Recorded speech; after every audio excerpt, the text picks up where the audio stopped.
Muchas gracias. Ustedes han aplaudido sus expectativas.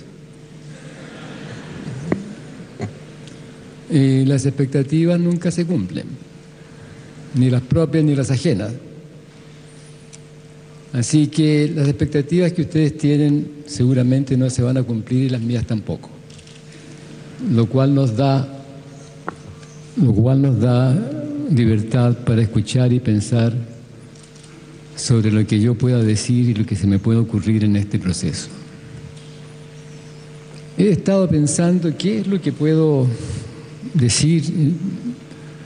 Se ha dicho tanto, pero voy a hacer algunas reflexiones sobre lo que me parece a mí ahora, casi como un comentario que podría haber estado al principio. Este es un congreso sobre el futuro, pero el futuro no existe. O sea, el futuro es aquello que nosotros pensamos que puede ocurrir, porque existimos en el presente, en un presente cambiante continuo, de modo que en realidad nuestro vivir ocurre en el presente. Tal vez podríamos haber hecho o hacer un congreso sobre el presente. ¿Cómo estamos? Porque según cómo estamos ahora es como nos transformaremos y surgirá el futuro. Así que me voy a preguntar un poco sobre cómo estamos que hacemos un congreso sobre el futuro. ¿Cómo estamos que nos preocupan las cosas que nos preocupan? Porque resulta que al cosmos no le importa, ni le preocupa, ni le ocupa lo que pase con nosotros. Ni a la biosfera tampoco. Así que a los únicos que nos importa y nos ocupa o nos podría ocupar lo que sucede con nosotros es a nosotros mismos. Así que voy a hacer una reflexión sobre nosotros mismos. Además, vivimos un presente que es peculiar. Bueno, todos los presentes son peculiares, digamos, toda la historia a lo largo del origen de los seres vivos ha sido un presente cambiante, continuo, único y peculiar en su ocurrir. Pero al decir esto me permite invitar a una reflexión. En este momento nos encontramos en la capacidad de hacer cualquier cosa que se nos ocurra si respetamos las coherencias operacionales del ámbito en que se nos ocurre. Pues por favor, esto es tremendo, ¿no? ¿Pero queremos hacer cualquier cosa que se nos ocurra? Bueno, esa es una pregunta interesante. Porque, ¿qué hacemos? Nuestra preocupación con nuestros niños es que no hagan cualquier cosa que se les ocurra. Que ojalá de sí mismos escojan hacer ciertas cosas que tienen un cierto sentido más amplio que su localidad. Yo recuerdo que mi madre me decía a mí cuando yo era chico, Chichito, porque me decía Chichito, no eres una callampa, hay otros seres humanos contigo. No somos callampas los seres humanos, existimos con otros seres humanos que tienen presencia o podemos escoger que tenga presencia. Entonces yo quiero decir algo sobre esta clase de seres que somos los seres humanos, que no somos callampas, que nos puede importar lo que le pasa a otros seres vivos.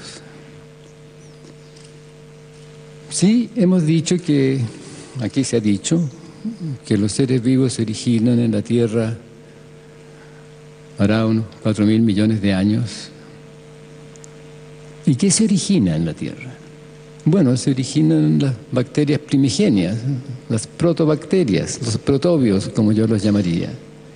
¿Y qué son? Son remolinos de producciones moleculares que se producen a sí mismos, abiertos al flujo de moléculas de ellos, pero son sistemas moleculares, de procesos moleculares, tales que el resultado de todos esos procesos son ellos mismos. Y es a eso a lo que hace referencia la noción de autopoiesis, que con la cual yo me encontré mirando cómo pasaban los procesos metabólicos, y si miramos los procesos metabólicos son todos cíclicos y el resultado es elementos de proceso metabólico y el resultado es la bacteria o el ser vivo, cualquiera que éste sea. Pero al originarse este ser vivo, esta bacteria, surge con él el entorno que lo hace posible. Surge el nicho ecológico, no diseñado, sino que surge espontáneamente, porque si no se da el entorno que hace posible que este remolino de producciones moleculares, este sistema autopoyético molecular pueda operar, no opera. Así que tienen que haber surgido simultáneamente el ser vivo primigenio y el entorno, el nicho ecológico que lo hace posible. De modo que la historia de los seres vivos ha sido una historia de transformaciones de esta unidad ecológica organismo-nicho. ¿Con qué dirección? Con ninguna. A veces en mi curso yo le digo a mis alumnos, yo he estudiado la vida de ustedes, y podría decir aquí que yo he estudiado la vida de cada uno de todos nosotros los presentes, dónde nacieron, cómo fue la infancia, cómo fue el entorno que vivieron, a dónde estudiaron, qué viajaron, etc. Y si miramos esa historia, veríamos que veníamos para acá a encontrarnos aquí hoy todos juntos. Pero no es cierto. Hemos resultado aquí. Hemos resultado aquí de una historia individual que en su inicio no va hacia ninguna parte y en su suceder no va hacia ninguna parte. Y lo mismo pasa con el origen de los seres vivos, que no iban hacia ninguna parte. Ocurrían, y en esta dinámica de ocurrir, en la conservación y reproducción continua de la transformación de la unidad organismo-nicho, iban cambiando y se conservaba lo que se conservaba. Porque lo central en la historia es lo que se conserva. Lo central en la historia de los seres vivos son las formas de vivir, los modos de vida que se han ido conservando en las variaciones que han ocurrido, de modo que ahora somos uno de los numerosos presentes de organismos que existen en la biosfera.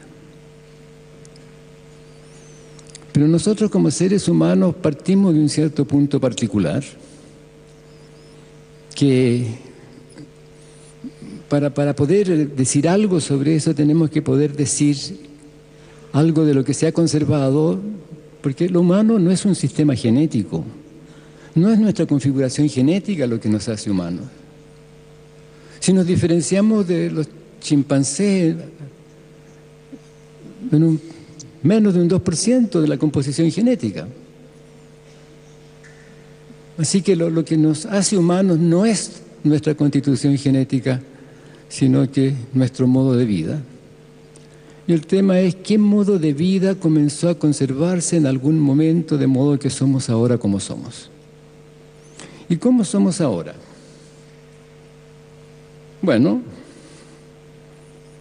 somos seres que nacemos amorosos. He sido cuidadoso, ¿eh? Nacemos amorosos. Todos nosotros hemos nacido como un bebé que viene hechito para ser acogido, para ser cuidado. Lo tomamos en brazos y se entrega. Ahí está, en nuestros brazos. Si los abrimos, cae, se rompe, se muere. La mariposa sale de la crisálida hechita para... Bueno, no es intencional, es el resultado de la historia, de esta historia de transformación de la unidad organismo-nicho, en que los organismos han ido cambiando con la conservación del vivir y del entorno que los hace posible. Y la mariposa, al salir de la crisálida, sale hechita para existir en el espacio en que puede vivir como mariposa. O sea, su hechura implica flores, néctar, ciertas formas de flores una atmósfera, oxígeno, etcétera, todo lo que hace el nicho ecológico de la mariposa. Así nosotros nacemos amorosos. Y nuestro nacer amoroso tiene que ver con que somos mamíferos. Los mamíferos, bueno, pero todo ser vivo surge al vivir en la confianza implícita en su hechura de que se va a encontrar con el nicho ecológico que lo hace posible, porque si no perteneciese a esa historia no estaría allí presente. Bueno, nosotros nacemos de esa manera, en algún linaje de primates bípedos, en que se constituye el espacio en el cual lo humano puede ocurrir. ¿Y qué es lo peculiar del humano? Actualmente, ¿qué somos? Bueno, existimos en el lenguaje. Vivimos en conversaciones, en redes de conversación. Aquí estamos estos 3 días conversando, lenguajeando. Y nos encanta. Ustedes no estarían aquí si no lo pasasen bien en este juego de hablar, escuchar, de escucharnos. Y otra cosa que los seres humanos hacemos y que solo es posible si vivimos en el lenguaje, que es reflexionar.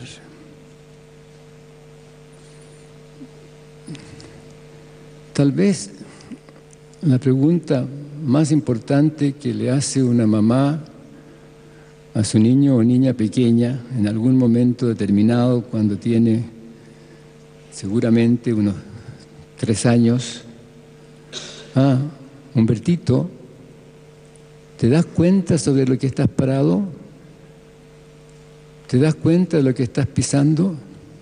Oye, pero esta es una pregunta maravillosa, porque abre el espacio para la reflexión. Invita al niño o a la niña,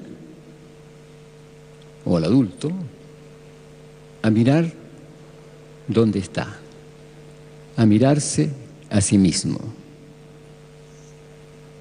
Y para hacer eso, tiene que soltar su certidumbre, su saber o su creer saber de que sabe dónde está. Y esta es una cosa que nos sucede a los seres humanos. Crecemos en este espacio. Actualmente, yo quisiera que pensasen íntimamente si se acuerdan la primera vez que la mamá les dijo: hijo mío, ¿te das cuenta de lo que estás haciendo? O ustedes como papá o mamá les preguntaron a sus hijos: ¿sabes dónde estás parado? ¿Miraste dónde estás parado? Y esta reunión es una reunión de mirar dónde estamos parados. De modo que no estoy hablando de una cosa que no tenga que ver con nosotros. En realidad voy a decir cosas que tienen que ver con nosotros. No espero decirles nada nuevo, pero los estoy invitando a reflexionar. En algún momento en la historia de nuestro linaje, Homo, tiene que haber aparecido el Sapiens. El Sapiens tiene que ver con, en mi opinión, con el lenguaje, con lo que podemos llamar el saber. Y para que eso ocurra tiene que haberse dado una cierta configuración en el vivir, una unidad, organismo, nicho que hace posible que ocurra el lenguaje. ¿Pero qué es el lenguaje? Hablamos del lenguaje como un sistema de comunicación, de simbolización, de pasarnos conceptos. Pero si miramos nuestro vivir cotidiano y si miramos lo que pasa con nuestros hijos pequeños, vemos que no es eso. Cuando la mamá está preparando la mamadera para su bebé y le está diciendo: ya te traigo la mamadera, no le dice: hijo mío, hija mía, espera un momentito, déjame explicarte lo que es la mamadera. Porque la mamadera es una botella. Ahora, una botella es un contenedor alargado con un cierre pequeño al cual se le puede agregar una tapita especial con unos agujeritos, blandita, con tú puedes chupar. Y uno pone la leche en su interior. Uno no hace eso. Hace algo, una conducta. Pasa algo y el bebé aprende que cuando dicen un cierto sonido, mamadera, puede estirar su bracito y va a recibir esto que es aquello donde va a chupar algo que es rico. El lenguaje tiene que ver con las coordinaciones de nuestro convivir, pero no meramente las coordinaciones, sino que la recursión sobre las coordinaciones. Eso es el lenguajear, coordinaciones, de sentires, emociones y haceres, en cualquier idioma, porque esa es la naturaleza del fenómeno del lenguaje. Pero es coordinaciones de haceres. Y en la medida que en la historia el vivir cotidiano se va enriqueciendo, va creciendo la naturaleza de las coordinaciones de haceres, pero para que eso comience, tiene que haber un espacio de cercanía duradera donde se esté lo suficiente juntos como para que la convivencia se transforme en un ámbito de coordinaciones, de sentires, de emociones y de haceres.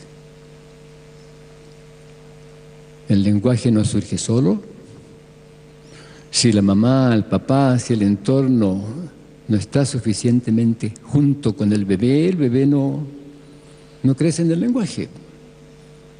Bueno, ese espacio lo llamamos la familia, así que tiene que haber ocurrido en algún momento una familia ancestral en la cual se da ese espacio de cercanía duradera, en el cual los quehaceres del convivir con la riqueza que deben haber tenido en algún momento, y que yo pienso que esto tiene que haber ocurrido alrededor de unos 3 millones de años atrás, el convivir tenía suficiente permanencia, suficiente cercanía como para que surgiese este convivir en coordinaciones de los sentires y los haceres en la convivencia, que fue conservándose en el aprendizaje de los niños de una generación a otra. Y nosotros somos el presente de esa historia. Pero esta historia nos muestra que si los adultos hacemos el presente, los niños hacen la historia, porque conservan su vivir a su vez en su crecimiento, en su convivencia, y sus hijos e hijas van a vivir así. Así que los niños, los jóvenes llevan la historia porque se transforman con los adultos mayores con quienes conviven.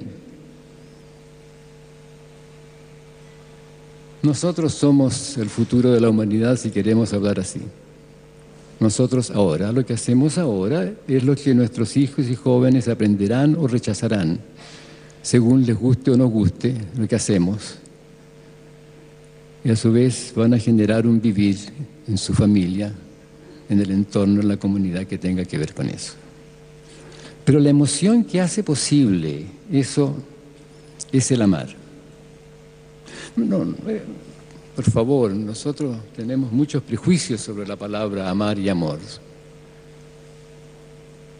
Pero si atendemos a cómo usamos la palabra amar, querer o amor, vamos a darnos cuenta de que es algo absolutamente simple.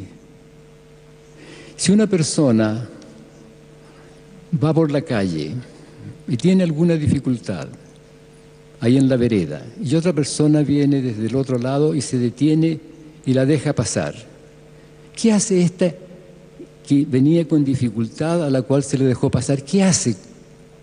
Da las gracias. Gracias. ¿Y qué agradece?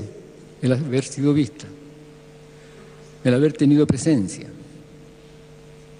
¿A través de qué? A través de la conducta de la persona que la deja pasar. Eso es el amar. El conducirse de manera tal que el otro surge en su legitimidad con uno. No tiene que disculparse por estar ahí. Y eso es lo que aglutina a la familia. Ese placer de estar juntos, viéndose, colaborando en un espacio de convivencia que dura en tanto hay deseo de convivencia, y eso tiene que ver también con la historia, con la expansión de la sexualidad de la hembra, y hace que el sexo haya sido central en la constitución de la familia ancestral. Y nosotros somos ahora el presente de esa historia. Pero en algún momento en este proceso histórico tiene que haber surgido el preguntar cómo pasa, dónde está, y el explicar. ¿Dónde está tal cosa? Fulano, fulana lo tomó. Y uno propone una explicación, un proceso que da cuenta del hecho de que ahora no esté aquello que estoy buscando. Y en este proceso histórico surge el explicar. Pensemos, 3 millones de años atrás, esto va pasando, inventamos explicaciones y disfrutamos inventando explicaciones, y ahora queremos explicarlo todo. ¿Qué queremos explicar? Todo. Todo lo que nos interesa, todo lo que nos sorprende, todo lo que nos parece nuevo.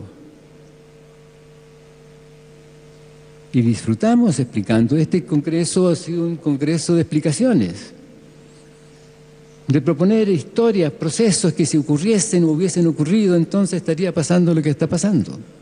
Y esto que estoy haciendo yo, proponiendo también, es una historia sobre nuestro origen, que sería una explicación de cómo estamos viviendo ahora, este presente. Uno inventa un pasado para explicar el presente. Pero además, los seres humanos somos adictivos. Sí, es cierto, somos adictivos. Nos gusta conservar lo que nos da placer. Si ustedes le preguntan a una persona adicta cómo es, por qué se quedó en la adicción, va a decir porque era rico, había placer en eso. Y uno no sale de la adicción a menos que reflexione. ¿Y a qué somos adictivos? A cualquier cosa. Por favor, yo no estoy haciendo una acusación, no estoy diciendo que esto es terrible, si esto tiene que ver con el aprender, que tiene que ver con la naturaleza de nuestra plasticidad, en el convivir. Y en este proceso hacemos teorías. Las teorías, fíjense que para vivir no necesitamos teorías. La mariposa no necesita ninguna teoría para vivir. La bacteria no necesita ninguna teoría para vivir. El elefante no necesita ninguna teoría para vivir. Y nosotros hacemos teorías. Y cuando aceptamos, queremos, nos gusta una teoría, entonces nuestro vivir cambia y se mete en el camino de la teoría. Y eso, no sabemos, pasará de una manera u otra según la naturaleza de la teoría. Pero además, los seres humanos no somos seres racionales. Somos, como todos los seres vivos, fundamentalmente emocionales. Es decir, nos movemos en los sentires de lo que nos da placer, lo que nos gusta, lo que no nos gusta, lo que evitamos y lo que buscamos. Todos los seres vivos se mueven en un camino que surge momento a momento en la satisfacción, en el que ocurra aquellas cosas que son para él o ella satisfactorias en la realización de su vivir. Desde la bacteria. Si ustedes ponen una bacteria a 2 soluciones con, entre comillas, nutrientes para ella, algunas se irán a una y otras a la otra. Van a escoger porque tienen distintas características en su sensorialidad. Bueno, los seres vivos, humanos, inventamos teorías que son constructos lógicos. Y es allí donde aparece la racionalidad. Ya me pasé todo el tiempo, ya debería parar. Voy a parar enseguida. Porque como es una invitación a la reflexión, en realidad esta presentación la están haciendo ustedes. Si lo están pasando bien, está siendo buena. Pero si no lo están pasando bien y están aburridos, entonces están perdiendo el tiempo, pero voy a terminar. Fíjense ustedes que tenemos teorías para justificar una cosa u otra. Por ejemplo, todas las discriminaciones se fundan en teorías que niegan el amar.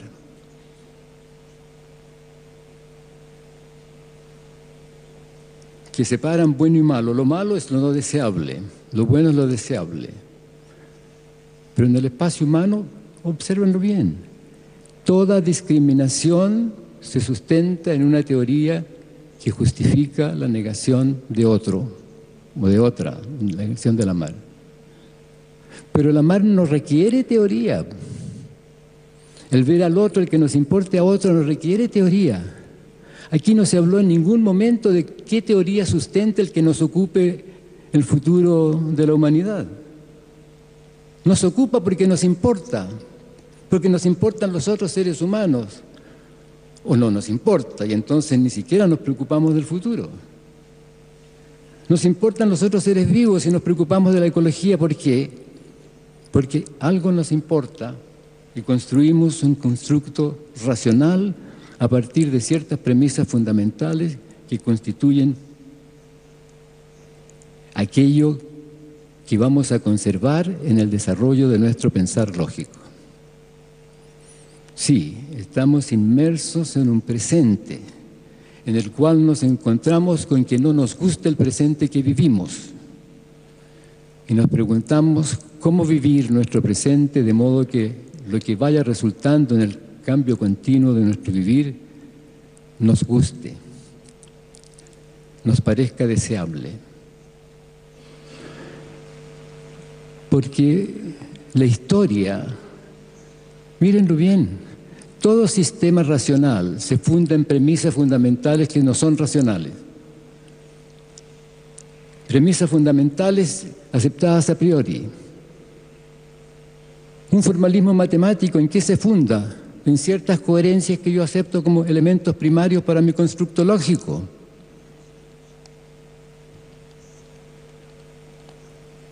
Entonces nuestras preferencias, nuestros gustos son lo fundamental. Lo que guía la historia son los gustos, los deseos, las preferencias, los miedos, los rechazos. Lo que uno quiere conservar. Por favor, esto no es una arenga, estoy destacando y yo me apasiono. Soy latino, así que me apasiono. ¿Qué queremos conservar? Evidentemente hay algo que queremos conservar. Todas las cosas que hemos escuchado que tienen que ver con el futuro tienen que ver con lo que queremos conservar. Y ese es nuestro gran tema. ¿Cuáles son nuestros deseos? ¿Cómo generar un espacio coherente de deseos? ¿Y cómo hacerlo de una manera que no sea una teoría que se transforma en una cárcel porque la volvemos impositiva?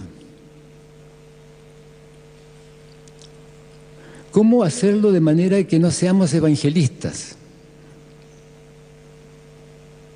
Porque no llevamos la buena nueva, sino que lo que queremos es invitarlo a que tengamos alguna coherencia en nuestros deseos y en nuestros propósitos que nos lleven a preferir, por ejemplo,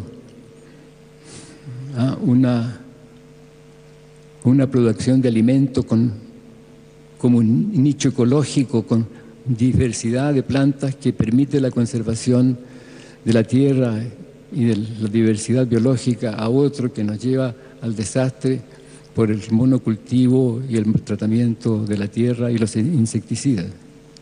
La diferencia es el deseo, no la razón. Si yo no acepto las premisas fundamentales en las cuales se funda la teoría o se funda la argumentación racional que se me propone, esa argumentación racional no me hace sentido. Y todos sabemos que nos encontramos con discrepancias y discusiones en las cuales nunca nos ponemos de acuerdo, a menos que nos preguntemos por las premisas fundamentales desde donde cada uno desarrolla su argumento racional. Porque lo central en nuestro vivir son las emociones, son los deseos, y la racionalidad es un instrumento que usamos para ver más en un espacio de coherencias o para convencer a otro de que acepte lo que decimos sin darnos cuenta que va a depender de que tenga deseos coherentes y que lo central es eso. De modo que yo quería terminar con esto. El futuro de la humanidad somos nosotros, es el presente que vivimos. El presente que vivamos dependerá de lo que queremos conservar, de nuestros deseos. Pero es bueno estar consciente que depende de los deseos y no de la razón, porque con la razón no vamos a convencer a nadie de lo fundamental de lo ecológico. Tiene que entender. Y el entender tiene que ver con el abrir la mirada, que ve más allá y permite cambiar los deseos en un espacio de convivencia deseable. Muchas gracias.